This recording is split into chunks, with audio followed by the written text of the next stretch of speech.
Au plus haut des cieux, que notre roi soit glorifié.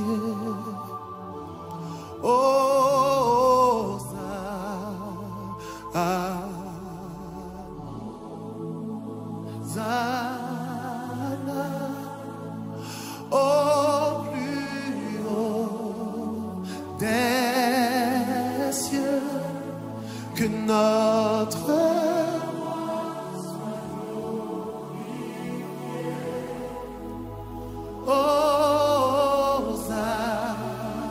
Hosanna, Hosanna,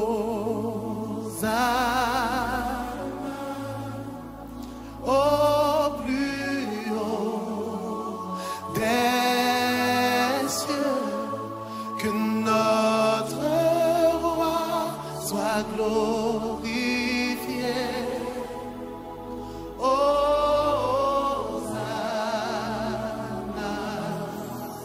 Hosanna. Vous voulez chanter avec moi?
Bonsoir à tous, bienvenue à l'étude du mardi soir. Je prie que le Seigneur vous bénisse et vous encourage. Je voudrais premièrement remercier mon pasteur, le pasteur Jean-Claude Novaki, la sœur Anne Novaki, ainsi que le pasteur Dean, la sœur Laurine, les anciens, les diacres, les prédicateurs.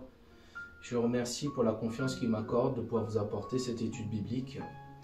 Et je prie que le Seigneur vous bénisse, Église. Donc ce soir, l'étude se portera sur l'Épître aux Romains au chapitre 6. Et gardez vos Bibles ouvertes, car ce sera du verset 1 au verset 23. Et l'intitulé de l'étude est « Mourir pour vivre ». Avant de commencer, j'aimerais que chacun d'entre nous, là où nous sommes, que nous élevions nos mains et que nous commencions par la prière. Seigneur Jésus, je te remercie, Seigneur mon Dieu, pour ta grâce. Merci Seigneur pour ton amour. Seigneur, je prie, Seigneur mon Dieu, que tu nous bénisses ce soir. Je prie, Seigneur, que tu nous parles. Seigneur, que ta parole, Seigneur mon Dieu, mon roi, nous encourage, nous édifie, nous exhorte, nous fortifie, Seigneur mon Dieu, mon roi. Tu es le chemin, la vérité et la vie. Seigneur mon Dieu, je prie, Seigneur mon Dieu, que tu encourages quelqu'un, Seigneur mon Dieu, que tu édifies, Seigneur, quelqu'un ce soir. Que ton nom soit béni, Seigneur Jésus. Prends le contrôle, Seigneur, oins notre entendement, Seigneur, oins-nous de ton esprit, Seigneur, et qu'au-dessus de tout, ton nom soit élevé dans le beau et le précieux nom du Seigneur Jésus-Christ. Chacun d'entre nous, nous avons tous entendu cette expression « objection, votre honneur ». Certains chrétiens de Rome, quand ils entendaient lire la lettre de Paul, ont dû avoir envie de soulever des objections. L'objection est dans le sens et l'argument opposé à une affirmation. Les Romains ont eu des objections envers l'apôtre Paul. Mais Paul semble avoir prévu leur riposte potentielle. Dans les chapitres 6 à 8 de Romains, il défend la doctrine de la justification par la foi. L'apôtre Paul prévoit 3 objections. Premièrement, si la grâce de Dieu abonde lorsque nous péchons, continuons alors de pécher afin de bénéficier encore plus de grâce. Du verset 1 au verset 14. Deuxième objection, si nous ne sommes plus sous la loi, nous sommes alors libres de vivre comme bon nous semble. Du verset 15 jusqu'au chapitre 7, verset 6. Et la troisième objection, tu as rendu la loi de Dieu péché. Chapitre 7, du verset 7 au verset 27. Les objections soulevées que les lecteurs de Rome, que les lecteurs ont fait à Rome, ils ne comprenaient ni la loi, ni la grâce. Ils passent d'un extrême à l'autre, du légalisme à la licence. C'est pourquoi Paul, tout en parlant de la justification, aborde aussi la sanctification. Il enseigne comment vivre une vie de victoire au chapitre 6, de liberté au chapitre 7 et de sécurité au chapitre 8. Il explique notre relation avec notre être naturel, la loi et le Saint-Esprit. Au chapitre 6, il donne 3 instructions permettant d'atteindre la victoire sur le péché. Premièrement, le savoir, du verset 1 au verset 10 du chapitre 6. L'utilisation du verbe savoir au verset 9 indique que Paul désire que nous comprenions une doctrine de base. La vie chrétienne dépend de ce que nous apprenons. La pratique se fonde toujours sur la saine doctrine. Si Satan peut garder un chrétien ignorant, il le maintient alors lié et inefficace. La base que Paul enseigne est l'identification du croyant avec la mort, l'ensevelissement et la résurrection du Seigneur Jésus-Christ. Comme nous sommes identifiés en Adam par le péché et la condamnation, de même nous sommes maintenant identifiés au Seigneur Jésus-Christ par la justice et la justification. En Romains 5, au verset 12, Paul fait une transition. Il ne parle plus des péchés, mais du péché. Il passe de l'action au principe, du fruit à la racine. Jésus-Christ est mort pour nos péchés, mais il est aussi mort pour le péché, au verset 10 de Romains au chapitre 6. Et nous sommes morts avec Christ. Donc, au chapitre 3 et le chapitre 5, l'apôtre Paul nous parle de Christ comme la substitution. Jésus-Christ est mort pour moi. Il est mort pour mes péchés. Il a payé le prix du péché. L'apôtre Paul nous parle de la justification. La justice nous est imputée, c'est-à-dire mise sur mon compte. Et je suis sauvé par la mort du Seigneur Jésus-Christ.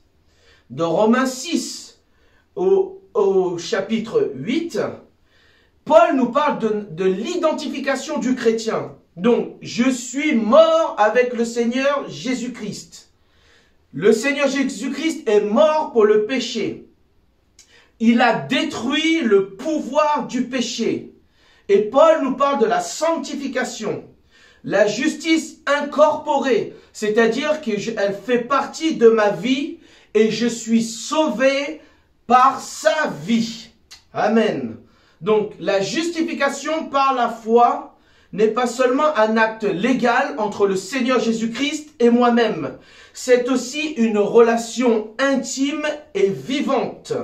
C'est la justification qui donne la vie. Romains, chapitre 5, verset 18. Je suis en Christ. Je suis donc maintenant identifié avec lui. Ainsi donc, tout ce qui est arrivé au Seigneur Jésus-Christ m'est arrivé à moi aussi. Lorsqu'il est mort, je suis mort. Lorsqu'il a été enseveli, je suis enseveli. Lorsqu'il est ressuscité, je suis ressuscité. La Bible dit que je suis maintenant assis avec le Seigneur Jésus-Christ dans les lieux célestes. Éphésiens chapitre 2, du verset 1 au verset 10. Et Colossiens chapitre 3, du verset 1 au verset 3. C'est à cause de sa grâce, c'est à cause de sa miséricorde que nous avons cette union vivante en Jésus-Christ. Le chrétien a une relation entièrement nouvelle avec le péché. Petit a, le chrétien est mort au péché. Verset 2 au verset 5 du chapitre 6 de Romains. Paul se sert du baptême comme exemple. Le mot grec a deux sens principaux. Un sens littéral qui signifie plonger ou immerger et un sens figuré qui signifie être identifié avec. C'est le deuxième sens que Paul a utilisé dans 1 Corinthiens 10 au verset 2 lorsqu'il dit « Ils ont été baptisés en Moïse dans la nuée et dans la mer ». La nation d'Israël a été identifiée avec Moïse, le chef des Israélites, quand ceux-ci ont traversé la mer Rouge. Donc, il semble que l'apôtre Paul ait les deux sens en tête en écrivant ce chapitre. Il fait allusion à l'expérience du baptême d'eau des lecteurs pour leur rappeler leur identification avec le Seigneur Jésus-Christ par le baptême du Saint-Esprit. L'expression baptisé en Jésus-Christ au verset 3 a la même signification que 1 Corinthiens 12 au verset 13 qui dit « Nous avons tous en effet été baptisés dans un seul esprit pour former un seul corps, soit juif, soit grec, soit esclave, soit libre, et nous avons tous été abreuvés d'un seul esprit. Nous sommes tous remplis du Saint-Esprit. Nous avons tous été remplis de l'Esprit du Seigneur Jésus-Christ. » Amen. Le pécheur se repent, il est baptisé, il est enseveli dans l'eau, ramené à la vie et régénéré par le baptême du Saint-Esprit. C'est une image de la mort, de l'ensevelissement et la résurrection. Le baptême par immersion, qui est l'image employée par Paul en Romains 6, représente l'identification du croyant avec Jésus-Christ en sa mort, sa mise en tombeau et sa résurrection. C'est un symbole extérieur d'une expérience puissante intérieurement. C'est la nouvelle naissance. Je suis né d'eau et d'esprit. Ce qui signifie que le croyant a une nouvelle relation avec le péché. C'est-à-dire que le croyant, le chrétien est mort au péché. Je suis crucifié avec Christ, nous dit Galates, chapitre 2, au verset 20. Je marche maintenant par l'esprit. C'est ce que Paul nous dit. Il nous dit, marchez selon l'esprit et vous n'accomplirez point les désirs de la chair. Galates, chapitre 5, au verset 16. Je marche par l'esprit de Dieu. Je ne veux pas accomplir les désirs de ma chair parce que je suis mort au péché. Lorsqu'une personne addict meurt, qu'elle soit addict à l'alcool, à la drogue, à la pornographie, au mensonge, à la haine, à la violence, quand cette personne qui est addicte meurt, il ne peut plus être tenté par cette addiction, car son corps est mort à toute stimulation physique. Il ne peut plus voir, il ne peut plus sentir, il ne peut plus goûter ou désirer cette addiction. Pourquoi? Parce qu'il est mort. En Jésus-Christ, nous sommes tous morts au péché. Nous sommes morts, totalement morts au péché. Nous ne voulons plus et nous ne désirons plus continuer ou vivre dans le péché. Nous ne sommes pas seulement morts au péché, mais nous vivons une vie nouvelle en Jésus-Christ. Nous sommes ressuscités des morts avec Christ. Nous marchons maintenant dans la puissance de l'Esprit et par la puissance de sa résurrection. Philippiens chapitre 3 au verset 10. Nous marchons en nouveauté de vie. Les choses anciennes sont passées, voici toutes choses sont devenues nouvelles. Pourquoi? Parce que nous partageons sa vie. Nous partageons notre vie avec le Seigneur Jésus-Christ. L'apôtre Paul dit, je suis crucifié avec Jésus-Christ. Et ce n'est plus moi qui vis, mais c'est Christ qui vit en moi. Galates 2 au verset 20. Ce n'est plus moi qui vis aujourd'hui, c'est Jésus-Christ qui vit en moi, qui prend le contrôle de ma vie. Mais bien-aimés, nous devons crucifier la chair et ses désirs. Nous sommes morts maintenant au péché et nous devons nous laisser conduire par le Seigneur Jésus-Christ dans cette vie nouvelle qu'il nous a accordée. Amen. Nous sommes morts, ressuscités des morts, libérés pour marcher en nouveauté de vie par la puissance du Saint-Esprit. Nous sommes assis avec le Seigneur Jésus-Christ dans les lieux célestes.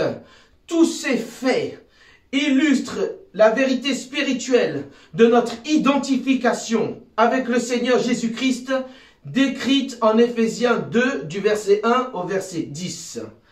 Laissez-moi vous dire ceci. Trop de chrétiens ont le cœur encore en Égypte, malgré que leurs yeux soient fixés sur Canaan. Ils sont sauvés, mais ils ne sont pas totalement satisfaits. Leur cœur demeure encore en Égypte, dans les choses du monde. Ils vivent entre le vendredi de Pâques, le vendredi saint, et la Pâque. Ils croient en la croix, mais n'entrent pas dans la puissance et la gloire de la résurrection. Au verset 5 du chapitre 6 de Romains, nous apprenons que notre union avec Jésus-Christ nous garantit la résurrection future après la mort. Mais au verset 4, nous apprenons que nous partageons la puissance de la résurrection ici-bas sur cette terre. Si donc vous êtes ressuscités avec Jésus-Christ, cherchez les choses d'en haut, où Christ est assis à la droite du Dieu vivant.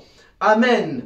Affectionnez-vous aux choses d'en haut et non à celles qui sont sur terre, car vous êtes morts et votre vie est cachée avec Christ en Dieu. Colossiens 3, du verset 1 au verset 3. Nous devons nous affectionner aux choses d'en haut. Nous devons rechercher premièrement le royaume de Dieu et sa justice. Matthieu 6 au verset 33. Nous devons arrêter de chercher les choses qui sont sur la terre, mais nous affectionner aux choses qui sont dans les lieux célestes. Car nous sommes morts et notre vie aujourd'hui est cachée en Jésus-Christ. Ma vie est cachée en Christ. Béni soit le nom du Seigneur Jésus-Christ. Merci Seigneur pour ta miséricorde et pour ta grâce. Qu'aujourd'hui je suis mort au péché et je vis maintenant en Jésus-Christ. Donc l'apôtre Paul nous dit clairement qu'un croyant, un chrétien ne peut délibérément vivre dans le péché puisqu'il a une nouvelle relation avec le péché et par son identification avec Jésus-Christ, Le croyant est mort à son ancienne vie. Le chrétien est mort à son ancienne vie, mes bien-aimés. Il est ressuscité des morts pour jouir d'une nouvelle vie en Jésus-Christ. Les chrétiens ne doivent pas désirer retourner dans le péché comme Lazare lui-même ne voulait pas retourner dans la tombe et est entouré par ses bandelettes.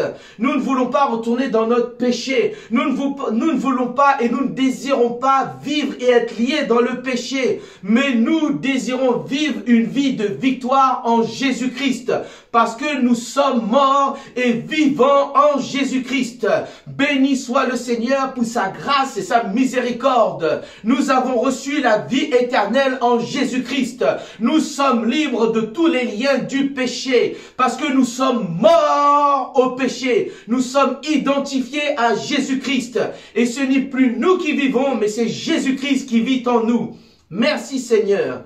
Deuxièmement, un chrétien ne devrait pas servir le péché. Du verset 6 au verset 10.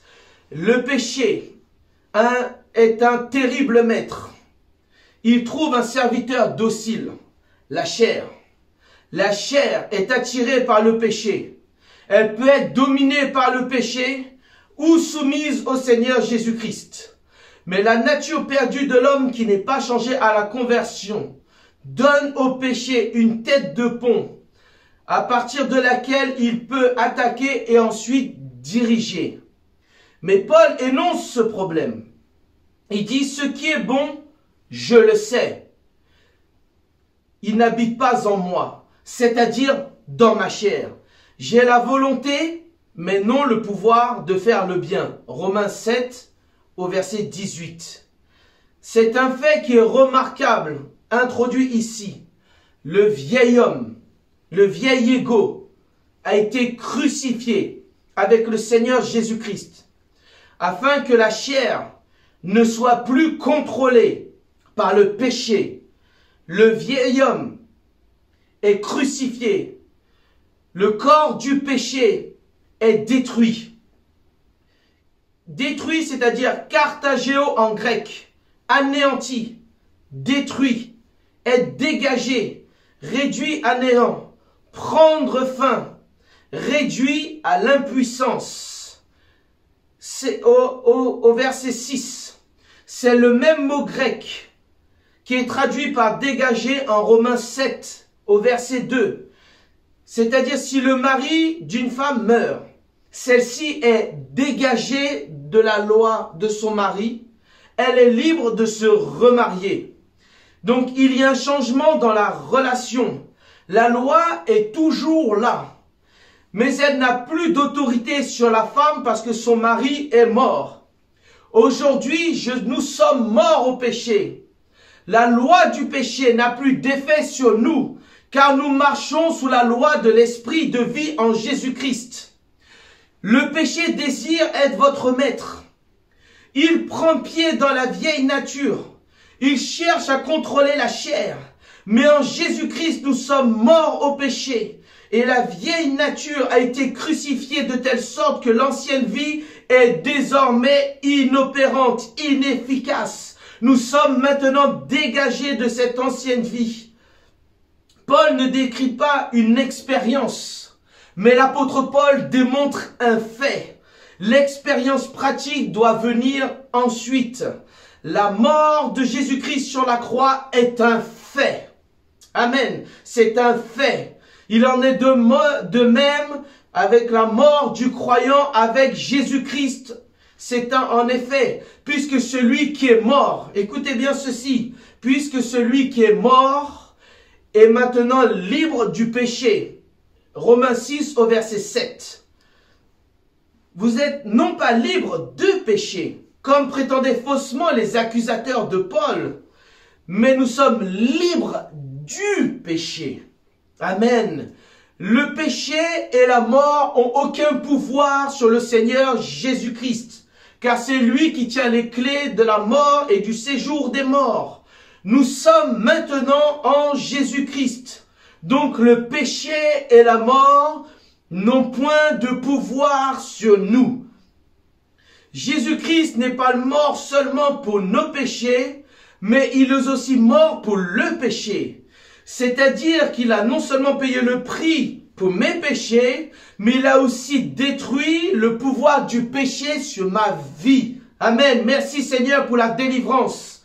L'idée de domination nous ramène à Romains 5, du verset 12 au verset 21, où Paul parlait du règne du péché, de la mort et de la grâce. Par Jésus-Christ, nous régnons dans la vie. Par Jésus-Christ, nous sommes princes et princesses du royaume de Dieu. En Jésus-Christ, nous avons l'autorité de marcher sur les serpents et les scorpions et sur toute la puissance de l'ennemi. Pourquoi? Parce que je suis mort au péché. Et comme Jésus-Christ a dit, Satan n'a rien en moi. Je suis mort en Christ, Satan n'a rien en moi. Je dois vivre une vie victorieuse. Je dois vivre une vie de victoire. Parce que Jésus-Christ vit en moi. Et celui qui vit en moi est plus grand que celui qui est dans le monde. Donc mes frères et sœurs, marchons dans une vie de victoire. Une vie remplie de paix. Une vie remplie de joie. Une vie d'abondance en Jésus-Christ.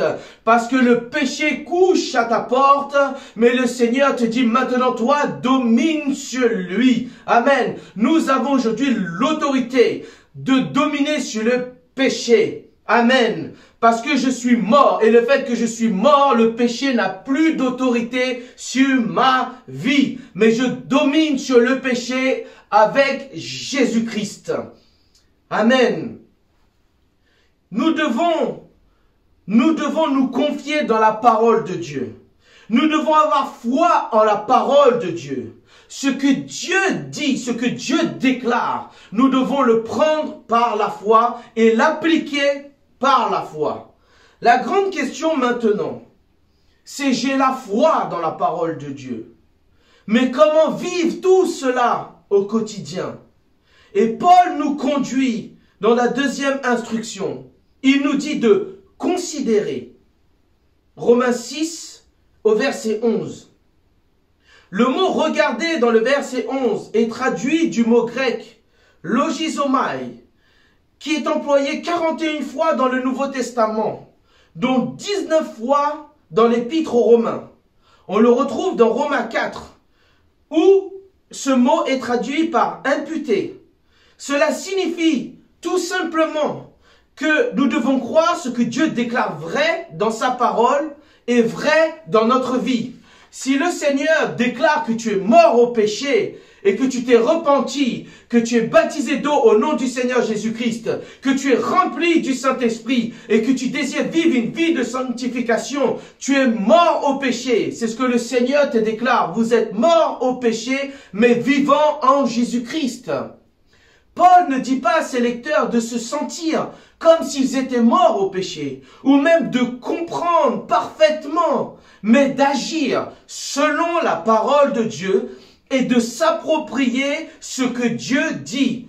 Amen. C'est une question de foi qui se traduit par une action. Dieu ne nous ordonne pas de devenir morts au péché. Il nous déclare, il nous dit que nous sommes morts au péché et que nous vivons en Jésus-Christ. Il exige d'agir maintenant en conséquence. Même si nous n'agissons pas, les faits demeurent vrais. La première instruction de Paul était de savoir. Savoir concernait l'esprit. La deuxième était considérer. C'est ce qui concerne notre cœur. Vous savez, notre cœur doit être donné entièrement au Seigneur Jésus-Christ.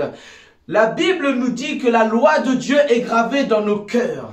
Nous devons avoir foi en la parole de Dieu. Ce que Dieu déclare mort est mort. Ce que Dieu déclare vivant est vivant. Je suis mort en Christ et je suis vivant en Jésus-Christ en nouveauté de vie.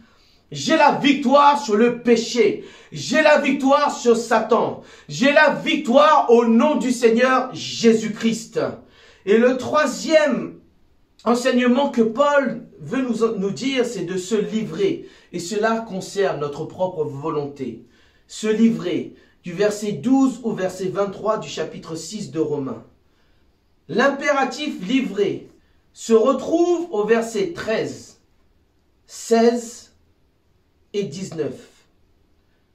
Autrement rendu par mettre une personne ou à une disposition de présenter, mettre au service, se consacrer, se livrer. C'est se mettre une personne ou à une disposition de se présenter, de se mettre au service, de se consacrer.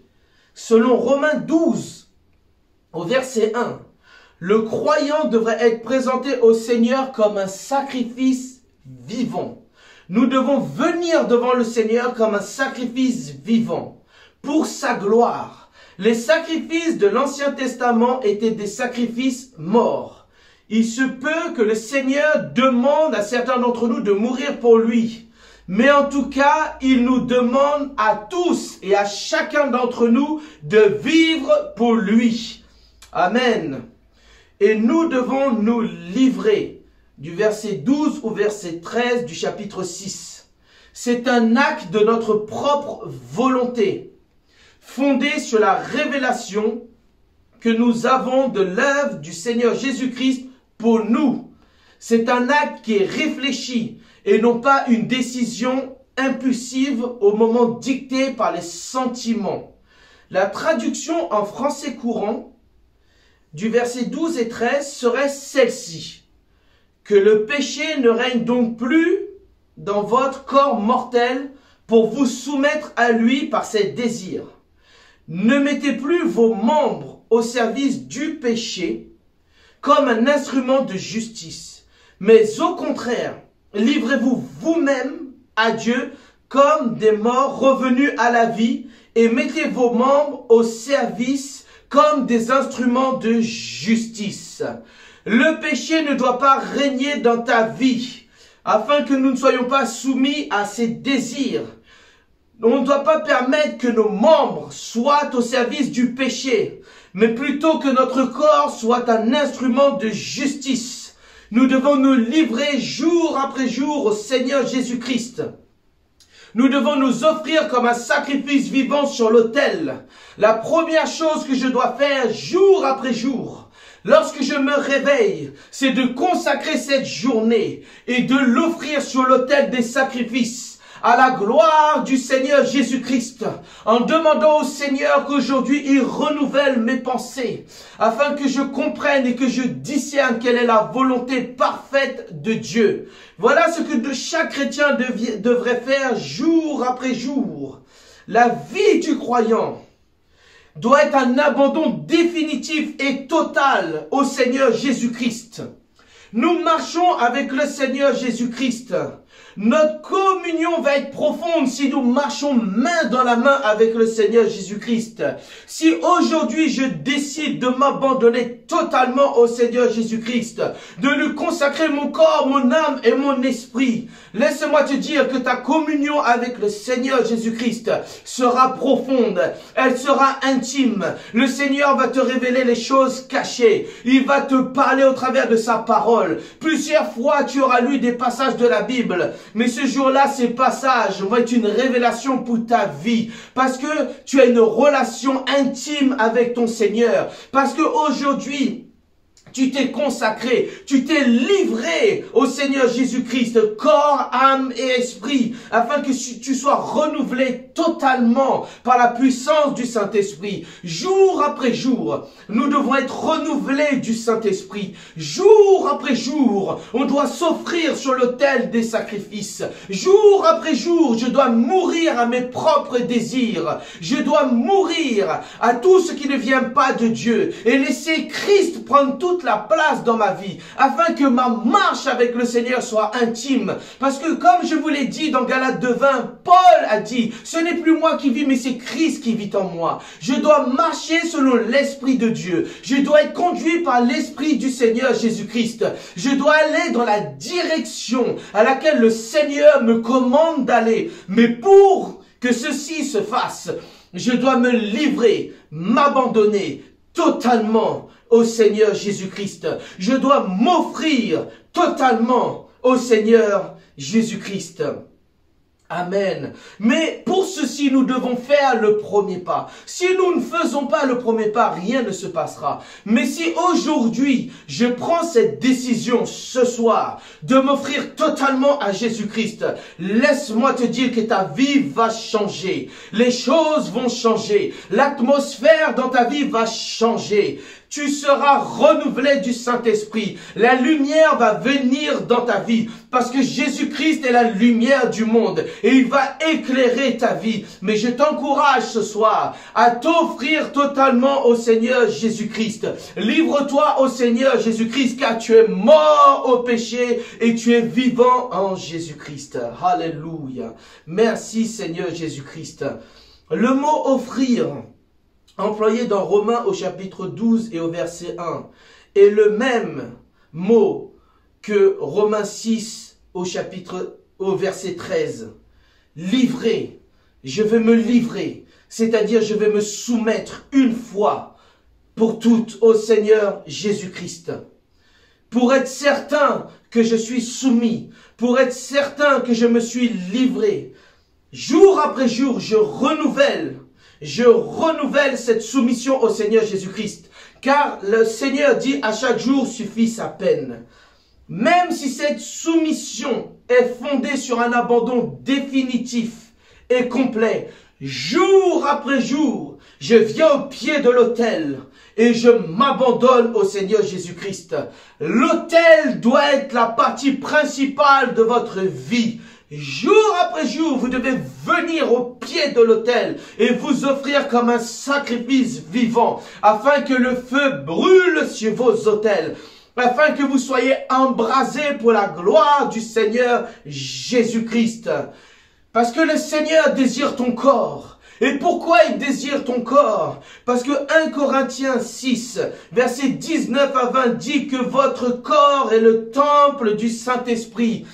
Ton corps est le lieu où la gloire de Dieu habite. Car le Seigneur ne désire pas habiter dans des temples qui ont été fabriqués par des mains d'hommes. Mais il veut désirer habiter dans le temple que lui-même a créé à son image. C'est-à-dire qu'il veut habiter dans ton corps, il veut habiter dans ton temple. Il veut demeurer avec toi jour après jour. Le Seigneur Jésus veut que sa gloire descende dans ta vie. Alléluia. Il veut et il désire vivre, être le centre de ta vie. Paul décrit que le corps est aussi une arme. Il est l'outil de Dieu dans Romains 6 au verset 13. Dieu veut se servir. Il veut utiliser les membres du corps comme des outils de justice pour bâtir le royaume de Dieu et comme des armes pour combattre l'ennemi. Alléluia. Merci Seigneur Jésus-Christ.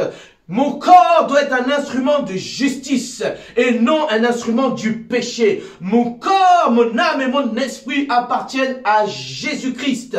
Et ce sont des instruments à la gloire du Seigneur Jésus-Christ. Tout ce que vous faites avec vos mains, faites-le pour le Seigneur Jésus-Christ. Ne faites rien pour votre propre gloire. Tout ce que vous accomplissez, faites-le pour la gloire du Seigneur Jésus-Christ. Parce que la parole de Dieu nous montre que des personnes qui ont permis à Dieu d'utiliser leur corps et de s'en servir pour mener à bien ses desseins.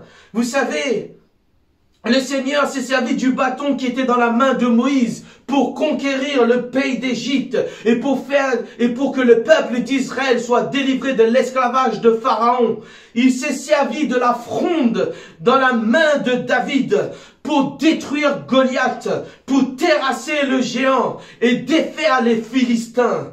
Amen. Il a eu recours à la langue et à la bouche des prophètes dans l'Ancien Testament. Les pieds consacrés de l'apôtre Paul l'ont mené de ville en ville afin qu'il annonce la bonne nouvelle du salut. Les yeux de l'apôtre Jean, alléluia, ont eu la vision de l'Apocalypse. Ils ont eu la vision de la révélation. Ses oreilles ont entendu le message de Dieu et ses doigts ont écrit dans un livre que nous pouvons lire aujourd'hui est le livre de l'Apocalypse, le livre de la Révélation. Mais bien aimé, Dieu veut t'utiliser là où tu es. Le Seigneur veut t'utiliser pour la gloire de son nom, dans ton travail, à l'université, à l'école, partout là où tu es. Le Seigneur veut t'utiliser pour libérer quelqu'un. Il veut t'utiliser comme Moïse a été utilisé. Parce qu'aujourd'hui, tu n'as pas un bâton dans les mains, mais tu as l'épée de l'Esprit dans la main qui est la parole de Dieu. Vous avez aujourd'hui le casque du salut sur votre tête. Vous avez revêtu la cuirasse de la justice. Vous avez aujourd'hui à vos pieds les chaussures de l'évangile. Alléluia. Vous avez pour ceinture la vérité, Jésus-Christ. Alléluia. Vous portez à votre main le bouclier de la foi pour éteindre tous les traits enflammés du malin. Le Seigneur appelle les chrétiens à se lever et être des instruments pour la gloire du Seigneur Jésus-Christ. Des instruments qui seront utiles dans la maison du Maître.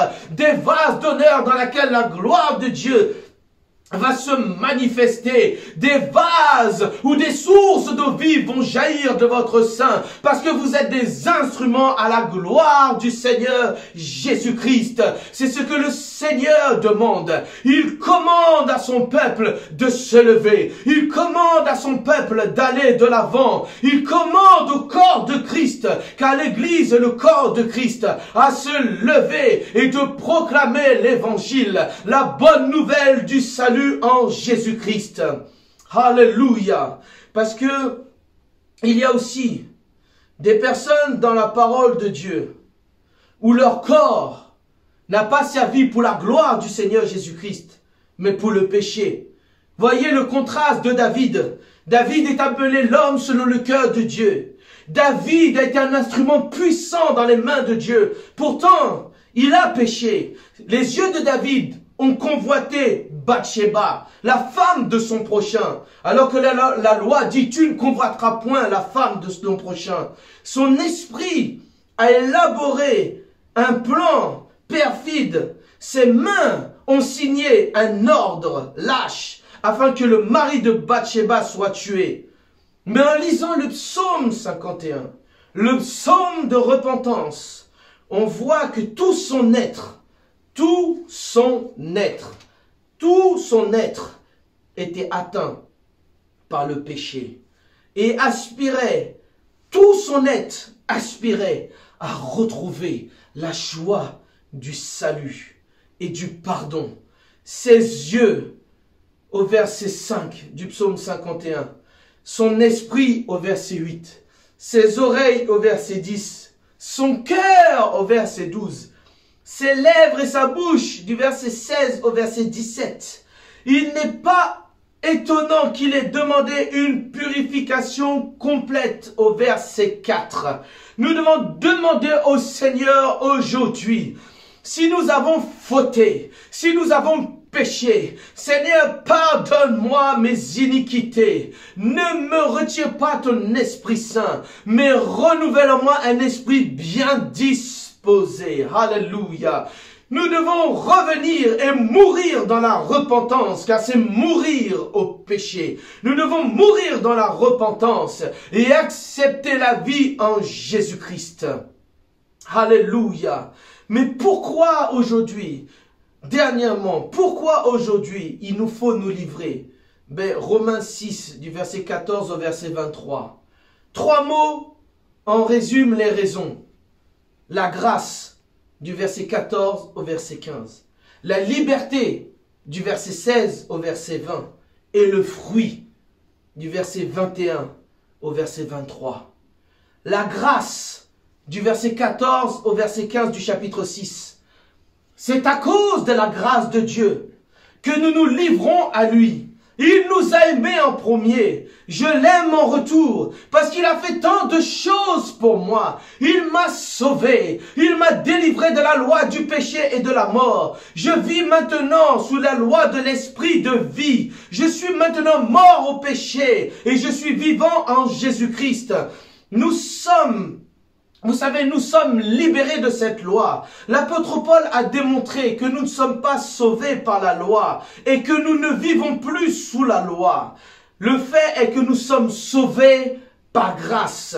Et le fait d'être sauvé par la grâce de notre Dieu n'est pas une excuse pour nous de pécher. Au contraire, c'est pour nous une raison aujourd'hui d'obéir et de marcher selon les commandements de Dieu. L'apôtre Jean nous dit dans ses épîtres que l'amour de Dieu consiste à obéir à ses commandements. Aujourd'hui, parce que mon Seigneur m'a fait grâce et parce que j'aime mon Dieu, si j'aime mon Seigneur, alors je vais mettre les commandements de Dieu en pratique. Je vais me livrer au Seigneur Jésus-Christ.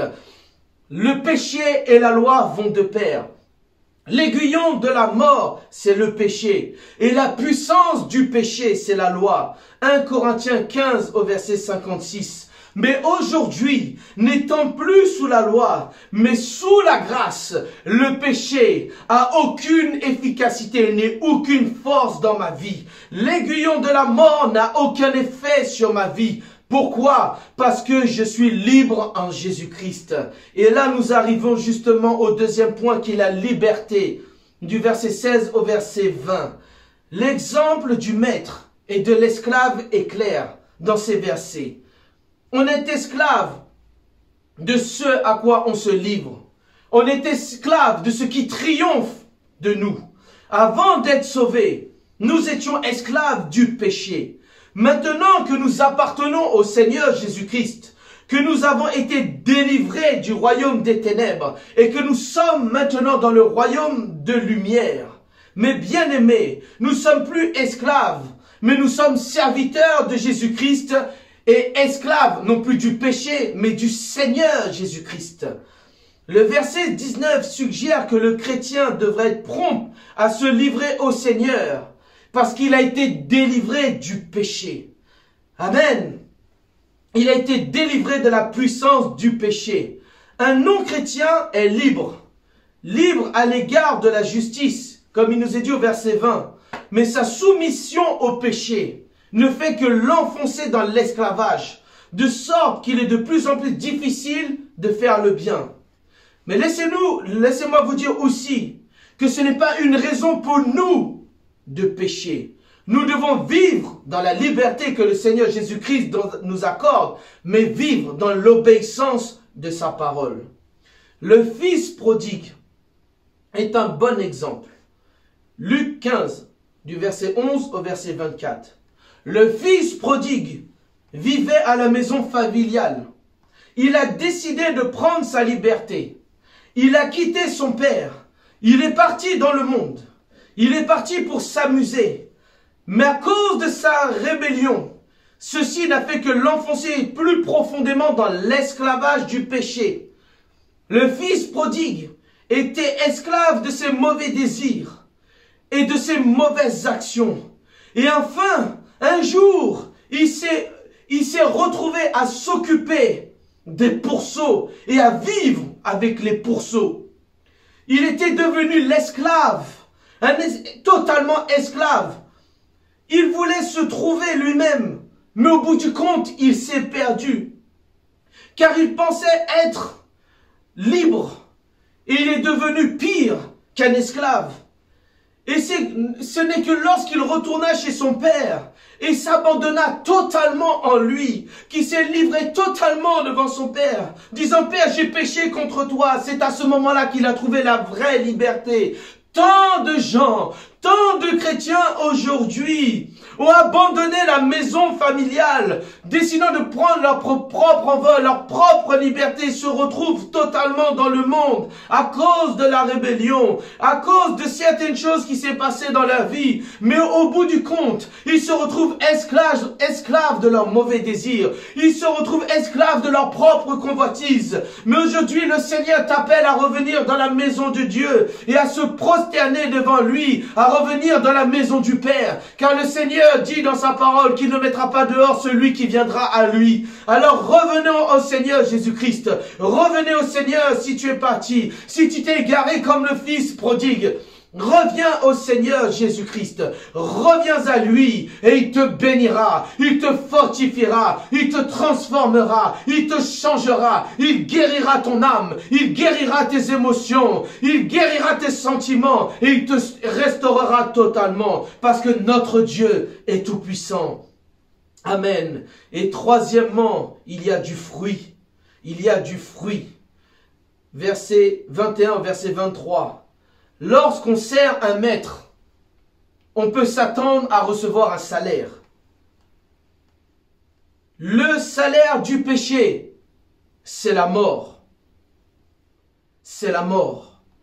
Mais le Seigneur Jésus-Christ donne aussi un salaire. C'est la sainteté et la vie éternelle. Dans notre ancienne vie, nous portions des fruits dont nous avons honte aujourd'hui. En Jésus-Christ, nous produisons du fruit digne de la repentance qui glorifie Dieu et apporte la joie, la paix et la vie. Le verset 23 est en général appliqué aux pécheurs, avec raison, mais c'est aussi un avertissement pour celui qui est sauvé. Le salaire du péché, c'est la mort. Si nous péchons, nous devons nous repentir, car si nous ne nous repentons pas, le salaire sera la mort. Mais béni soit le nom du Seigneur Jésus-Christ, qu'aujourd'hui nous sommes vivants en lui et morts au péché. C'est pour cela que l'apôtre Paul dit, lorsqu'il parle de la Sainte Seine, il dit c'est pour cela qu'il y a parmi vous beaucoup de malades, d'infirmes, et qu'il y a un assez grand nombre de morts dans 1 Corinthiens 11 au verset 30. Parce que lorsque nous prenons même la Sainte Seine, nous devons comprendre que nous sommes morts au péché. Que aujourd'hui nous allons communier. Nous allons annoncer la mort du Seigneur Jésus-Christ. Il est mort pour nos péchés. C'est pour ça que nous ne devons pas faire n'importe quoi lorsque nous prenons la Sainte Seine. Nous devons nous sonder nous-mêmes et voir en nous, rentrer en nous-mêmes. Car s'il y a un péché, s'il y a quelque chose, va d'abord, avant d'apporter ton offrande, va d'abord te réconcilier avec ton frère. Avant de prendre la Sainte Seine, va d'abord te réconcilier avec ton frère. Car si tu prends la Sainte Seine et qu'il y a un péché en toi, c'est un jugement contre toi-même. Car tu ne discernes pas le corps de Christ. Vous savez, Samson refusa de se livrer à Dieu. Il préféra les désirs de la chair. Et le résultat en fut sa mort, dans Juge au chapitre 16. Si un chrétien refuse de livrer son corps à Dieu, mais se sert de ses membres pour le péché, il risque alors le jugement de Dieu, ce qui pourrait signifier la mort. Et j'aimerais vous lire ces passages dans Hébreux, au chapitre 12, et du verset 5 au verset 11. Et vous avez oublié l'exhortation qui vous a adressée, comme à des fils. Mon fils, ne méprise pas le châtiment du Seigneur. Ne perds pas courage lorsqu'il te reprend, car le Seigneur châtie celui qu'il aime. Il frappe de la verge tous ceux qu'il reconnaît pour ses fils. Supportez le châtiment. C'est comme des fils que Dieu vous traite. Car quel est le fils qu'un père ne châtie pas?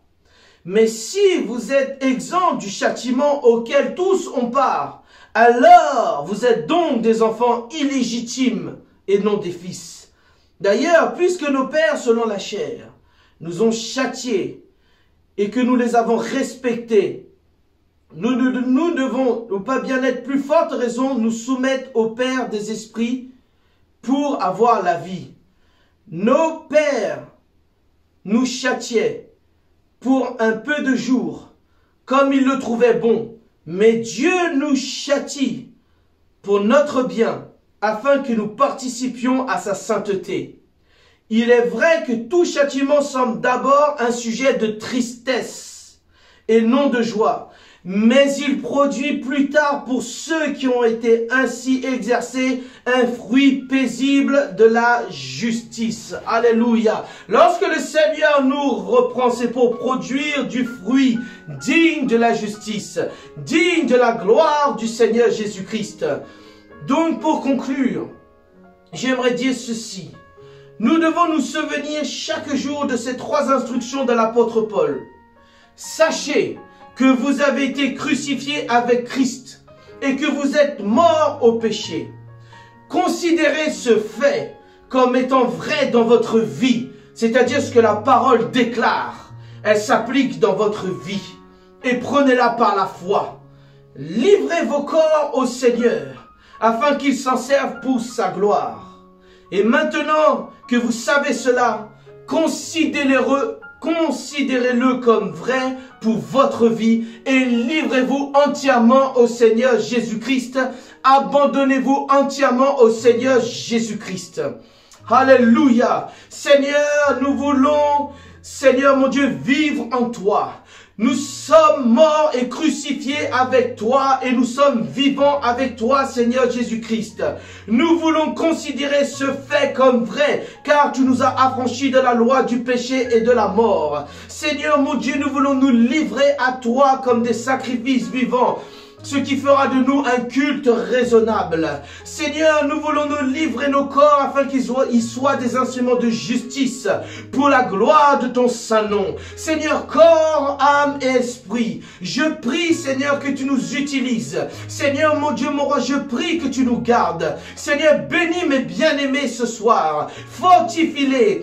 Seigneur mon Dieu, mon roi, qu'ils réalisent aujourd'hui qu'ils sont morts au péché et vivants en toi. Qu'ils réalisent aujourd'hui qu'ils vivent une vie de victoire. Qu'ils réalisent aujourd'hui qu'ils aient une vie de grâce et d'abondance en Jésus-Christ. Seigneur, mon Dieu, mon roi, nous te remercions, Seigneur Jésus-Christ, car aujourd'hui nous avons la victoire. Aujourd'hui nous déclarons que ta parole est vraie. Aujourd'hui nous déclarons et nous recevons le réma, que nous sommes morts en toi et vivants en Jésus-Christ. Et que nous sommes plus que victorieux en Christ. Nous sommes morts au péché et vivants en Jésus-Christ. Seigneur mon Dieu, aide-nous, Seigneur, à comprendre, à avoir la révélation de ce chapitre 6 de l'Épître aux Romains. Seigneur mon Dieu, je prie, Seigneur, que tu nous aides jour après jour. Je prie que tu aides mes frères et sœurs. Seigneur mon Dieu, que tu les fortifies dans leur marche, que tu les fortifies dans leur foi. Seigneur mon Dieu, mon roi, qu'ils marchent de victoire en victoire, de gloire en gloire, de progrès en progrès, et que le corps de Christ marche de gloire en gloire, comme des instruments de justice, pour la gloire de ton saint nom. Seigneur, tu as fait de nous le temple du Saint-Esprit. Seigneur, notre corps est le temple du Saint-Esprit, et je prie que mes bien-aimés soient des lumières qui luisent dans les ténèbres, afin que ce monde soit interpellé par ta lumière et qu'il vienne dans ton église, qu'il vienne dans ton royaume et qu'il soit délivré de la puissance du péché, afin qu'il soit libre en Jésus-Christ. Seigneur, c'est ma prière. Seigneur, mon Dieu, mon roi, que ton nom soit béni, que ton nom soit exalté, que ton nom soit élevé, Seigneur Jésus-Christ. Seigneur, mon Dieu, nous bénissons ton nom. Seigneur, merci, Seigneur. Amen. Mes bien-aimés, que le Seigneur Jésus vous bénisse. Souvenez-vous, vous êtes morts au péché et vivants en Jésus-Christ. Que le Seigneur Jésus vous bénisse. Passez une excellente soirée et je vous encourage même après cette étude à prier et à demander au Seigneur qu'il vous sonde. Et s'il y a quelque chose en vous, repentez-vous et avancez vers le Seigneur Jésus-Christ. Soyez bénis dans le beau et précieux nom de Jésus.